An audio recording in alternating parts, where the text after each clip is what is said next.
I realized I could attract what I wanted through projecting success. Can you imagine that? He said you can attract what you desire, but just by projecting it through your appearance. You see, many people think that by looking like they are a failure, people will, empathize and sympathize with them and help them. Not true. Life doesn't work that way. That's why you notice people gravitate more towards success. So the more you look like a failure, the more you are going to stay in that failure.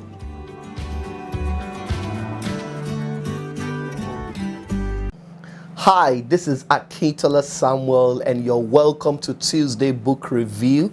That is the book of the week.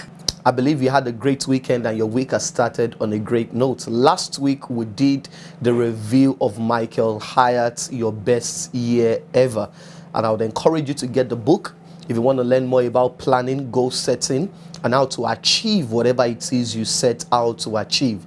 Today I'm going to be reviewing a book, right, that I read sometimes last year, and it just blew my mind. Reason being that the author, right, is someone that you would never, and now this is not to be derogatory, but I never imagined it was going to be that deep, or better still, let me say, I never imagined it was going to be, that good when it comes to writing or authoring a book. He has done well in other industries, right, and in other field of play.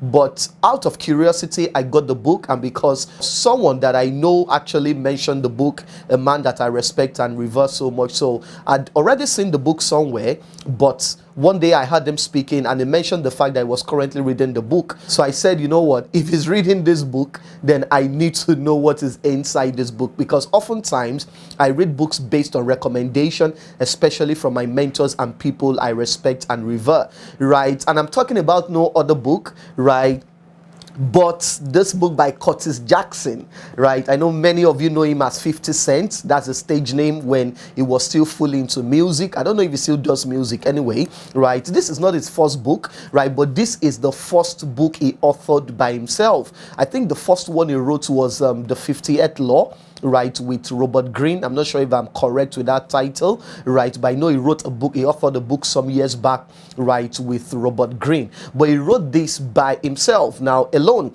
And just reading the book, I love the style of the writing of the book. It was conversational, right? It was as if you were sitting down with Curtis Jackson and he was talking with you. And the title of the book is Hustle Harder, Also Smarter. Now, if you know me, you know I don't believe in hustling, right? And one thing that I come to discover about 50 Cent, that is Curtis Jackson, is he understands his industry, he understands his clients. So I believe he used this title because he knows that in this time, in which we live in, a lot of people talk about hustle, hustling harder, hustling smarter, God blessing their hustle. But this book, let me bust your bubble, has nothing to do with hustling. At least from my own perspective, this book has nothing to do with hustling. He spoke about, I saw another dimension of Curtis Jackson in this book. He spoke about his relationship with his son.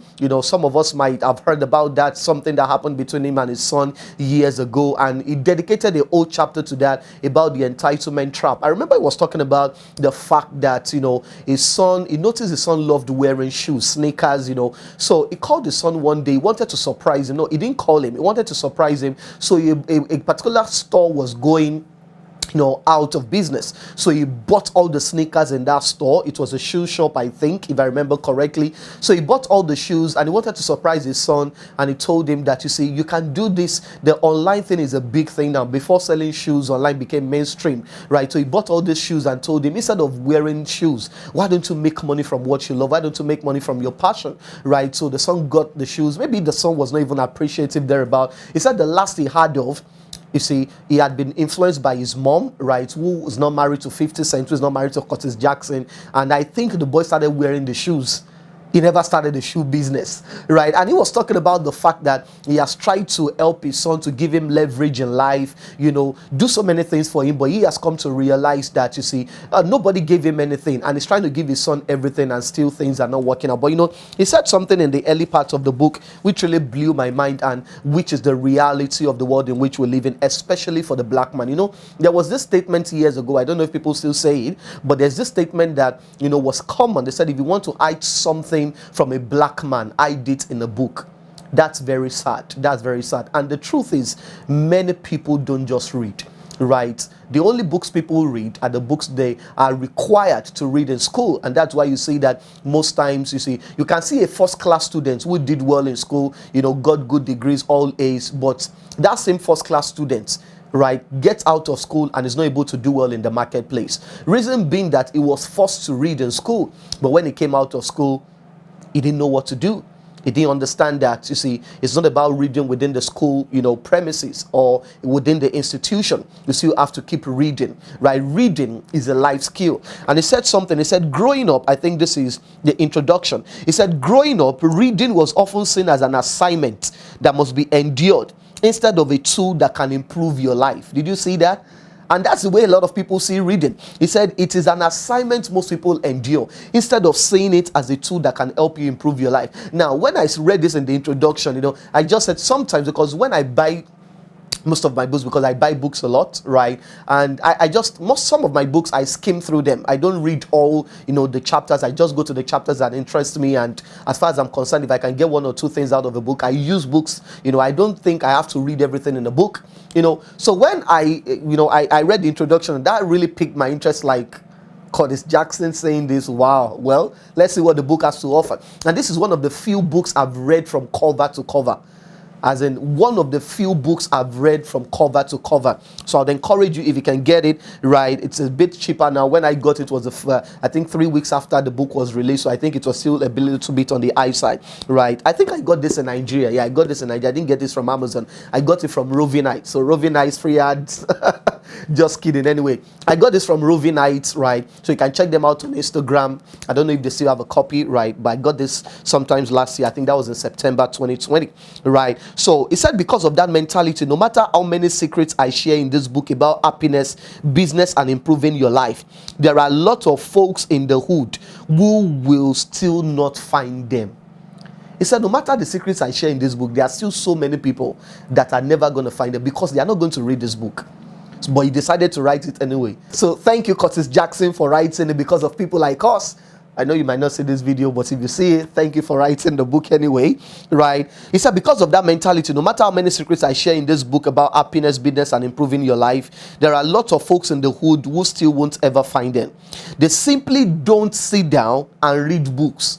Can you beat that? He said they simply don't sit down and read books. They might walk past a book like this 1,000 times until it is covered in dust before they even think of cracking it open. Did you see that? He said, few clicks or scrolls, because people say things like, today we read ebooks and all those things. But see what he said.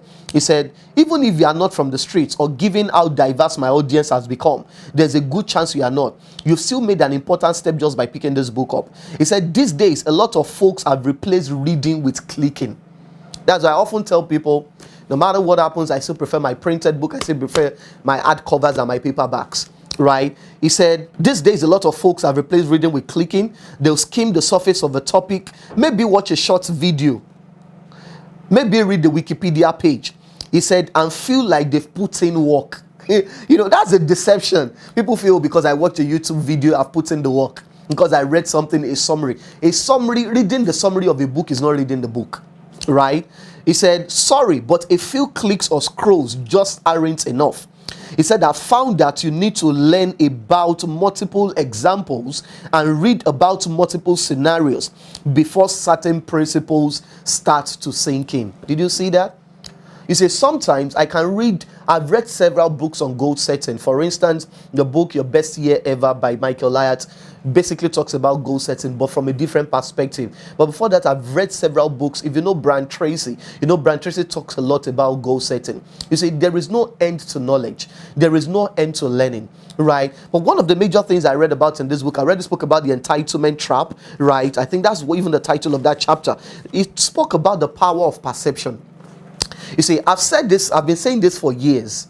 And when I read this in this book by Curtis Jackson, it just enforced or reinforced that belief again. Okay, so I've always said this, that an investment in your appearance is an investment in your destiny. Some people say, why should I spend that amount? I'm not telling you to break the bank and wear clothes you cannot afford. There are stages in life, but guess what? Looking good is not a matter of cash, it's a matter of values, right? And Curtis Jackson said something amazing in this book. Okay, so he said this, I think this is page 164. He said, projecting the right appearance. Some of the things I marked in this, particular section of the chapter. He said, right? He said, I knew I needed to meet the right people if I was going to make progress. He now said something, he gave the story in, I think, between page 165 and 167. I don't want to go into that. He was talking about the fact that there was a time he was able to meet when he was going to go into music, that what actually gave him the access to break into mainstream music was when he bought a particular car, and because of that car, a particular, maybe music manager thereabouts saw the car and thought it was a friend of his, right? So they struck a conversation, so he brought him into the club, and it was in that club that he met the people that helped his musical career. And he was saying something that if he was not driving that type of car, probably wouldn't have met that kind of a person. Now you might be thinking to yourself, should people be judged by their cars or by the things they have? Well, that's not for you to decide. That's not for me to decide. It just tells us about the fact that that is how life works. Now, that doesn't mean you buy a car in debt, all right, on debt, on credit. But it simply means whatever you have part time, whatever you are able to afford part time, make sure, right, it looks the best. Right, you clean it up, you present it well. Now, he said this. He said there are certain material goods, and cars are at the top of that list, that signal to other people that you are someone that should be taken seriously. He said that you are different from the rest of the herd. Now, this is a powerful book. If you are weak-minded, you will not agree with many of the things in this book, and that's the fact. He said, you can say, well, that guy should have treated you the same way, no matter what you were driving. Or you shouldn't be interested in someone just because of what they wear. He said, but that statement does not align with reality.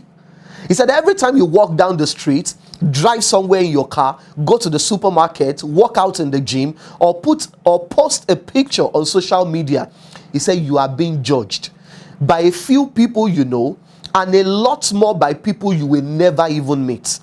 He said there is no sense complaining about it or saying it's not fair. Instead, it's incumbent on you to accept that you control how you are perceived and then prepare the best presentation possible. He said, before you open your mouth, your appearance has already initiated a conversation with me. Oh, dear. Can you beat that? I love that. I had to mark it in my book. He said, before you open your mouth, your appearance has already initiated a conversation with me. Make sure it is saying the right thing. So the question is, what is your appearance saying? Also, Others Also Smarter by Curtis Jackson, also known as 50 Cent. Personally, I'm looking forward to his next book. Even if he says he's going to release another book anytime soon, this one, his next book, I'm going to pre-order it. I never believed Curtis Jackson was this good a author, but trust me, get this book. Do whatever it takes to get this book. The first quarter of 2021 shouldn't end without you reading this book. I'm not being paid by Curtis Jackson, but the purpose of doing this every Tuesday is to share with you the books that I've learned a lot from, that has impacted me the most, and tell you some of the things, right? This is not even up to 4 pages that I've told you about what I read in the book. And this book is almost 300 pages, right? So we can't talk about the whole book. Maybe one of these days we'll do some other aspects of the book and review it. But trust me, this is one book you should read, right, if you want to make it big in life and in the marketplace, right? So remember to subscribe to this channel, turn on the notification, and tell your friends to also be a part of this. This happens every Tuesday on this channel. All right, enjoy the rest of your day. See you next week Tuesday. Bye for now.